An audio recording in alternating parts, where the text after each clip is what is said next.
नमस्कार, मी पंजाब डक. 20 जूनच्या नंतर उष्णतेची लाट देखील कमी होणार आहे म्हणून ही अंदाज लक्षायचा.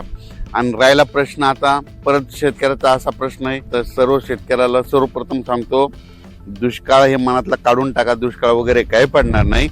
जूनच्या शेवटच्या आठवड्यात मात्र शेतकऱ्याच्या पेरण्या होणार आहे, एवढं मी सांगू इच्छितो.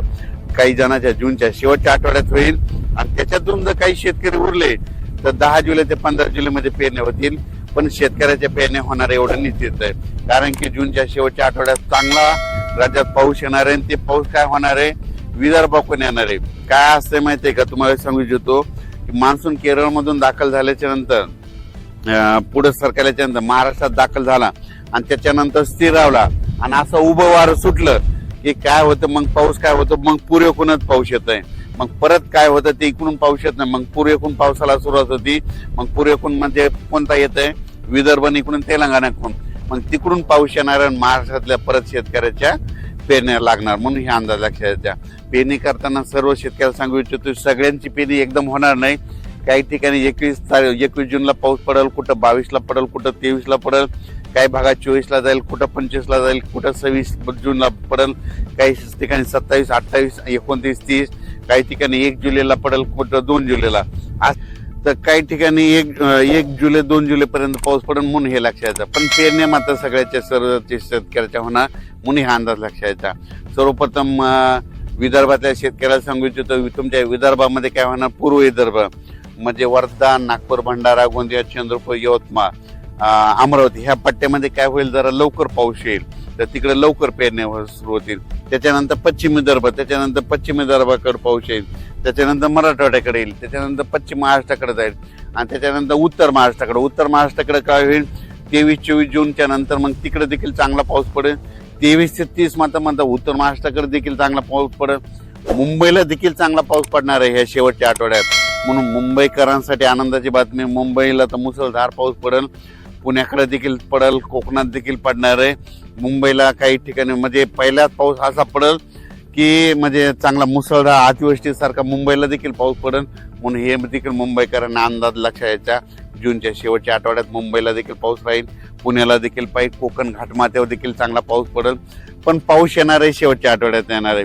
सर्वप्रथम मी पहिल्यापासूनच काय म्हणलो होतो की निसर्गाकडे, झाडाकडे कोणी लक्ष देत नाही. तुम्हाला सांगतो, वाढत्या तापमानामुळे काय झालं, निसर्ग 22 दिवस पुढे सरकारला, उन्हाळा 22 दिवस पुढे सरकारला, पावसाळा 22 दिवस पुढे सरकारला आणि हिवाळा 22 दिवस पुढे सरकारला. दरवर्षी 7 जूनला पाऊस येतो ना, मग त्या 7 जून मध्ये 22 मिसळा ना, मग किती व्हायले, दरवर्षी 25, 26, 27, 28 जूनला महाराष्ट्रात पेरण्या लागतील. म्हणून हे वर्षानुवर्षाचा अंदाज लक्षात घ्या. हे निसर्ग 22 दिवस पुढे सरकारले असल्यामुळं हे भविष्यामध्ये असंच राहणार. म्हणून या पुढे म्हणतो, निसर्गावर प्रेम का, झाडं लावा. कारण की काय झालं, या वाढत्या तापमानामुळे सगळ्या गोष्टीला ह्या घडत आहेत. ग्लोबल वॉर्मिंग, पृथ्वीचं तापमान वाढत चालल्यामुळे ह्या सगळ्या गोष्टीला आपल्याला सामोरे जावं लागणार आहे. म्हणून भविष्यामध्ये झाडं लावावीच लागतील. झाडं लावून पृथ्वीचं तापमान कमी करा. शेतकऱ्याला परत सांगतो की शेतकऱ्यांना घाबरू नका. हे तुम्ही मोबाईल उघडलं की तुम्हाला ते एल निनो नाव दिसेल. तुम्हाला सांगतो, आता तुम्ही वाटल्यास ना ते पेरू देशात तिथलं समुद्राचं तापमान करा, तिथून खाल्ल्या भागातलं तापमान करा. खाल्ल्या भागामध्ये थंडी आणि वर्दी देखील एवढं काही एल निनो वगैरे काही नाही. तुम्हाला गोष्टी घडत आहेत आणि तुम्हाला सांगतो, पाऊस नाही पडायला लागलं की ते एल निनो लावतात. आता याच्यानंतर तुम्ही बघा, 20 तारखेच्या नंतर हे सगळं एल निनो पाऊस सुरू झाला की एल निनो हे सगळं बंद करून टाकतात. हे म्हणतात एल निनो हे झाला असं म्हणतात. तुम्हाला सांगतो, हे सगळं काही नसतं. 2 समुद्र आहेत भारताला, 2 समुद्र आहेत, अरबी समुद्र, बंगालच्या खाडीचा समुद्र.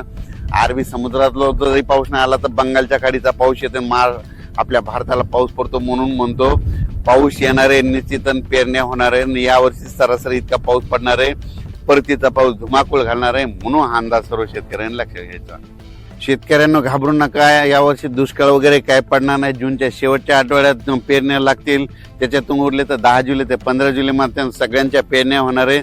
म्हणून शेतकऱ्यांना घाबरून जाण्याचं कारण नाही. आपण आपलं फक्त तयारीला लावा. जमिनीमध्ये पाऊस पडल्याच्या नंतर चांगली ईदभर ओल गेल्याच्या नंतर पेरणीचा निर्णय घ्या. नसता मग 4 बोट 6 बोटवर पेरणी करू नका. पण पाऊस येणार आहे एवढं निश्चित आहे. दुष्काळ वगैरे काही पडणार नाही.